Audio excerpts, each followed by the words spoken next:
Dokter Arif, kalau kita tadi juga sempat membahas seputar penggunaan obat tetes mata seperti itu ya. Apakah memang akan ada efek samping yang dirasakan ketika kita terlalu sering menggunakan obat tetes mata atau air mata buatan untuk bisa mengatasi mata kering? Ya, baik, Kang Stefan dan Sobat Sehat. Kalau untuk penggunaan obat-obat tetes mata, ini memang kita harus perhatikan dulu apa obatnya. Apakah memang murni air mata buatan atau mungkin ada yang lain, antibiotik atau steroid ya, dan obat-obatan yang lain. Untuk penggunaan air mata buatan atau artificial tears sebetulnya tidak ada efek jangka panjang. Jadi penggunaannya dapat diberikan terus-menerus ya, dan frekuensinya pun bisa disesuaikan dengan tingkat kenyamanan. Namun apabila kita menggunakan obat yang bukan air mata buatan ya, seperti antibiotik, ini kita tidak perlu seandainya memang tidak ada infeksi di mata. Begitupun penggunaan steroid. Pada kondisi mata kering yang berat, ini kita bisa menggunakan tetes mata steroid, namun itu jangka pendek dan dengan pengawasan yang ketat. Karena kalau ternyata penggunaannya dalam jangka panjang, efek samping yang ditimbulkan itu sangat banyak, bisa katarak, bisa glaukoma, dan lain-lain. Jadi yang harus diperhatikan adalah kalau memang kita tidak yakin dengan obat mata yang kita beli, apalagi mungkin belinya sembarangan, dijual bebas, ya, dan kita tidak tahu untuk penggunaannya seperti apa, frekuensinya bagaimana, lalu berapa lama penggunaannya, nah itu lebih baik jangan. Cuma kalau untuk air mata buatan, itu aman. Baik. Lalu dok, apa yang perlu kita perhatikan untuk bisa memilih atau dalam membeli obat tetes mata atau air mata buatan, Dokter Arif? Ya, sebetulnya kembali lagi kita akan menyesuaikan pengobatan yang akan diberikan sama keluhan pasien. Nah, ini mata kering juga tadi sempat disinggung di awal, kita bisa memberikan hanya satu macam obat saja, air mata buatan, atau kombinasi dengan yang lain. Nah, itu pun nanti kita sesuaikan lagi setelah mendapatkan obat-obat pasien ini, klinisnya atau keluhannya bagaimana. Kalau membaik, misalnya tadinya menggunakan 2 atau 3 obat, kita coba turunkan menggunakan 2 obat, atau frekuensinya kita turunkan. Jadi seperti itu, supaya harapannya sih sebetulnya pada kondisi mata kering ini tidak ketergantungan yang betul-betul terhadap obat-obatan. Tapi yang harus kita perhatikan justru faktor-faktor di luarnya, faktor lingkungan tadi. Misalnya kalau yang bersangkutan bekerjanya di luar ruangan, kita berikan obat tetes mata sebanyak apapun, tapi kalau dia tidak menggunakan proteksi, misalnya untuk matanya ya, hal ini akan berlangsung terus-menerus. Atau misalnya kalau wanita yang harus diperhatikan juga untuk kondisi mata kering, biasanya penggunaan lensa kontak dan juga penggunaan kosmetik misalnya. Nah, kita berikan obat air mata buatan sesering mungkin, tapi tidak bersih dalam membersihkan make up-nya misalnya, atau jorok dalam penanganannya, itu juga sama. Penggunaan lensa kontak, kalau seandainya menggunakannya tidak tepat, terus tidak apik dalam perawatan, penggunaannya overuse juga sama. Jadi kalau bisa, selain obat-obatan yang perlu kita perhatikan adalah kondisi apa saja nih yang menyebabkan mata kita kering. Nah, itu dulu juga sambil diatasi. Karena kita jangan mengandalkan hanya obat-obatan saja. Baik, lalu dok, pada kondisi seperti apa kita perlu memeriksakan keluhan mata kering yang kita rasakan? Apakah misalnya jika terjadinya berulang dan sering, atau seperti apa? Ya, betul. Jadi prinsipnya sih ketika memang kondisi mata keringnya sudah sangat tidak nyaman sampai mengganggu aktivitas sehari-hari, itu memang harus diperiksa secara menyeluruh ya, karena takutnya memang ada kondisi yang memang membutuhkan pengobatan.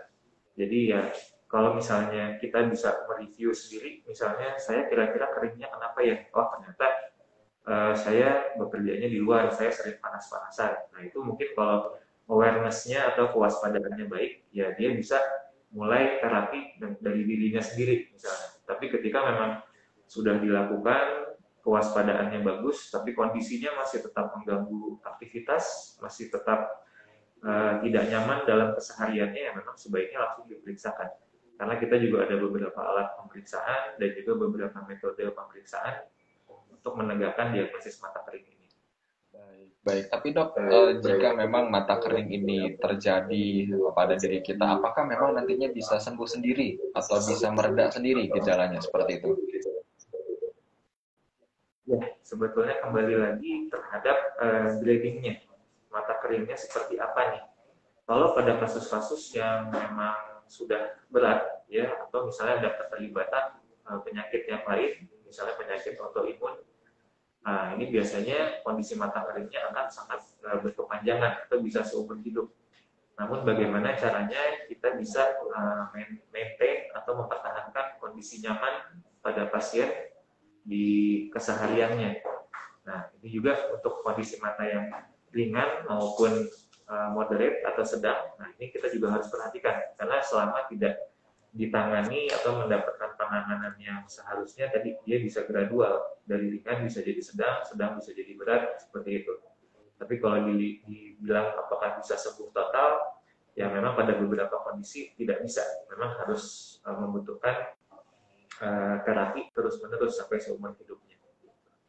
Baik, lalu dok, untuk orang-orang yang bisa dikatakan berisiko seperti itu, seperti apa bentuk pencegahan yang bisa dilakukan?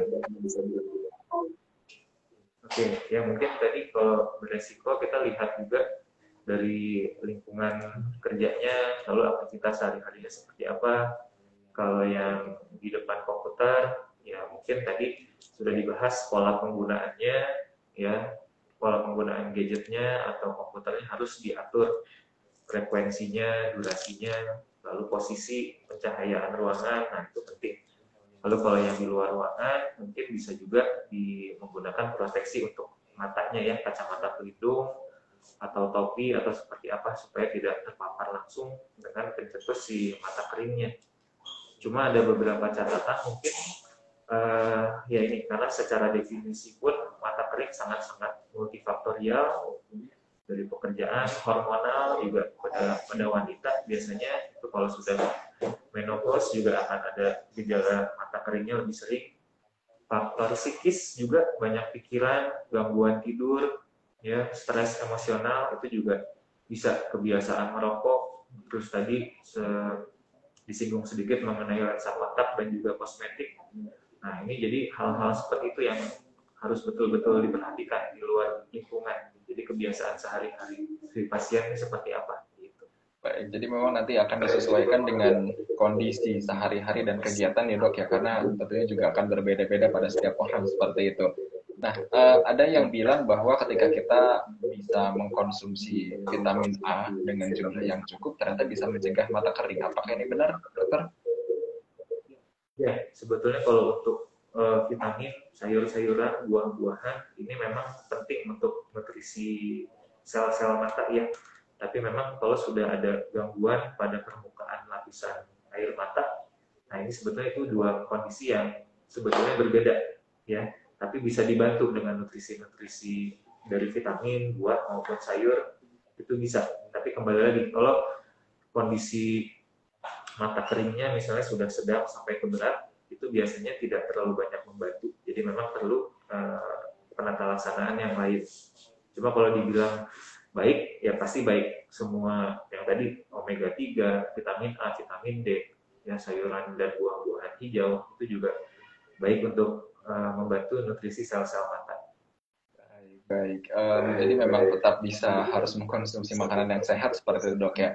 Lalu juga seputar penggunaan kacamata. Apakah memang ada spesifikasi khusus untuk kacamata yang bisa digunakan, terutama mungkin untuk orang-orang yang harus bekerja depan laptop, layar monitor, atau mungkin juga masyarakat yang harus bekerja di luar ruangan seperti itu, seperti misalnya supir atau mungkin juga petugas kebersihan misalnya. Apakah ada spesifikasi khusus dok untuk bisa mencegah mata kering?